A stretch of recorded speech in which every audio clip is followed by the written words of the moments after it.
Hello class 9 students, আজকে আমরা solution of linear সাইমেন্টেনিয়াস ইকুয়েশনের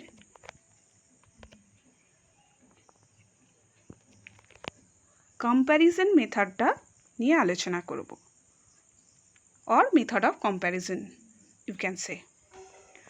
ওকে, comparison method means compare two values of two equations. Comparison method মানে বলছে দুটো ইকুয়েশন যেটা দেওয়া থাকবে সেই দুটো ইকুয়েশনের হয় এক্সের ভ্যালু দুটোকে ইকুয়াল করো অথবা ওয়াইয়ের দুটো ভ্যালুকে ইকুয়াল করে কম্পেয়ার করো, তাকে বলা হয় কম্প্যারিজন মেথড।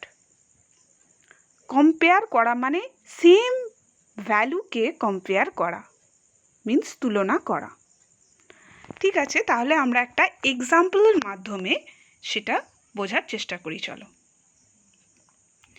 এখানে ফার্স্ট ইকুয়েশন দেওয়া আছে 3x + 2y = 7, এটা ইকুয়েশন নাম্বার 1।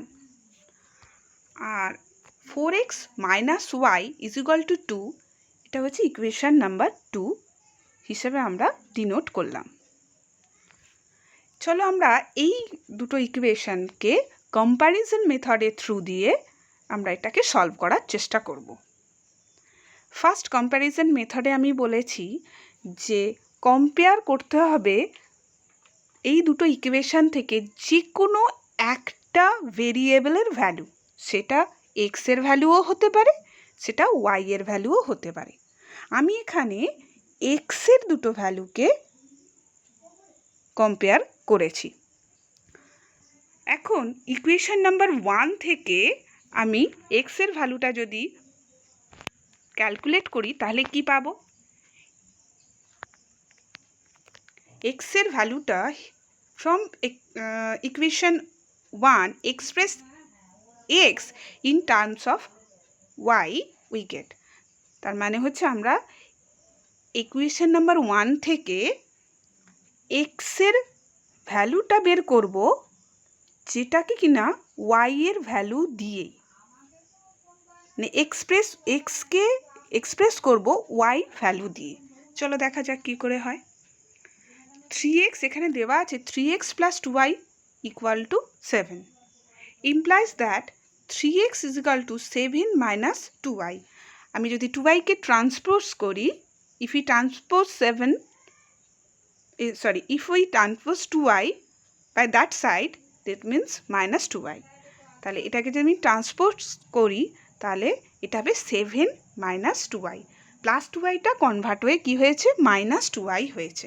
ঠিক আছে, next implies that x = 7 - 2y / 3। এখানে এক্সের কাছে 3টা মাল্টিপ্লিকেশান ছিল, এই সাইডে যাওয়ার জন্য ওটা ডিভিশন হয়েছে। এটা আগেরই মেথড, আগেই ইকুয়েশন যখন সলভ, আগের ক্লাসে এগুলো তোমরা জানো, তো এটা আমার মনে হয় এক্সপ্লেন করার দরকার নেই, তবুও আমি একবার বলে দিলাম। তো এখানে এক্সের এই যে ভ্যালুটা পেয়েছি একটা ইকুয়েশনের থ্রু দিয়ে, সেই জন্য আমি এটাকে ইকুয়েশন নাম্বার 3 হিসাবে ডিনোট করছি। একইভাবে আমি যদি ইকুয়েশন নাম্বার 2 থেকে এক্সের ভ্যালুটা বের করি ইন টার্মস অফ ওয়াই, তাহলে আমরা কি পাবো? তাহলে আমরা পাবো ইকুয়েশন নাম্বার 2 ছিল 4x - y = 2, তাহলে ইমপ্লাইজ দ্যাট 4x = 2 + y, তাহলে x = 2 + y / 4। তাহলে এক্সের ভ্যালুটা এখানেও পেলাম কি হিসাবে? ওয়াইয়ের টার্মস দিয়ে। এই যে ইকুয়েশনটা এক্সের ভ্যালুটা পেলাম, এটাকে আমি ইকুয়েশন নাম্বার 4 লিখলাম। এরপর এই যে দুটো ইকুয়েশন পেয়েছি, ইকুয়েশন নাম্বার 3 আর 4, এই দুটোতেই দেখো এক্সের ভ্যালু, তাহলে আমরা এই দুটো এক্সের ভ্যালুকে ইকুয়াল করব, সেই জন্য লিখেছি equate the values of x in equation 3 and equation 4 forming the equation in y। মানে x এর ভ্যালুটা দুটোকেই যেহেতু x বেরিয়েছে, তাহলে আমরা এই দুটো ভ্যালুকে ইকুয়াল করে দিতে পারি।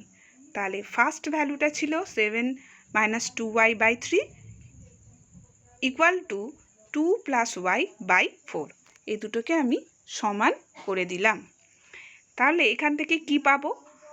আমি যদি ক্রস মাল্টিপ্লাই করি, 4টা 7 মাইনাস 2y এর সঙ্গে মাল্টিপ্লাই হবে, আর 3টা 2 প্লাস y এর সঙ্গে মাল্টিপ্লাই হবে। যেরকমভাবে সলভ করো তোমরা ইকুয়েশন, ঠিক সেমভাবেই করবে। তাহলে এই দুটোকে যদি আমি মাল্টিপ্লাই করে দিই, 4 7 28 minus 4 2 8y is equal to 3 2 6 and 3y is a plus 3y।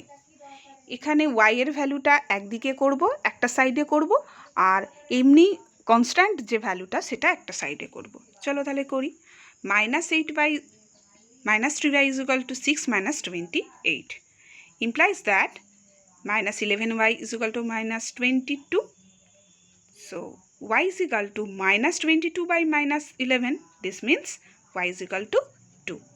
এখানে y এর ভ্যালুটা পেয়ে গেলাম। এবার আসি x এর ভ্যালু বের করার দিকে। এবার আমি y এর ভ্যালুটা পুট করব কোথায়? ইকুয়েশন নাম্বার 3তে অথবা ইকুয়েশন নাম্বার 4-এ, যেটা তুমি চয়েস করতে পারো। সেখান থেকে x এর ভ্যালুটা পেয়ে যাব। আমি এখানে ইকুয়েশন নাম্বার 3তে পুট করছি। তাহলে x is equal to 7 minus 2y by 3, এটা ইকুয়েশন নাম্বার 3 ছিল আগে। তাহলে এখানে y এর ভ্যালুটা যদি পুট করে দিই 2, তাহলে পাবো কি x is equal to 7 into 2 by 3। তাহলে x is equal to 7 minus 4 by 3, x is equal to 3 by 3, x is equal to 1। তাহলে আমরা এই দুটো ইকুয়েশানকে সলভ করে, আমাদের এখানে সেম দুটো ভেরিয়েবল ছিল x আর y, সেখান থেকে আমরা কি ভ্যালু পেলাম? x এর ভ্যালুটা পেলাম 1 আর y এর ভ্যালুটা পেলাম 2। এটা কিভাবে পেলাম? x ফার্স্ট কি করলাম, x এর ভ্যালুটাকে দুটো ইকুয়েশন থেকে x এর ভ্যালুটাকে ইন টার্মস অফ y বের করলাম। তারপর সেই দুটো ইকুয়েশন, যে y এর ভ্যালু দুটো পেলাম, সেই দুটো ভ্যালুকে ইকুয়াল করলাম। ইকুয়াল করলে y এর ভ্যালুটা পেলাম, আর y এর ভ্যালুটা যে কোনো একটা ইকুয়েশানে বসিয়ে দিয়ে x এর ভ্যালুটা পেয়ে গেলাম। এই দুটো ফার্স্টে যে দুটো x এর ভ্যালুকে কম্পেয়ার করে ইকুয়াল করানোর জন্যই এই ইকুয়েশনটাকে, এই মেথডটাকে বলা হয় কম্প্যারিজন মেথড। আশা করি তোমরা সবাই বুঝতে পেরেছো। ওকে, থ্যাংক ইউ।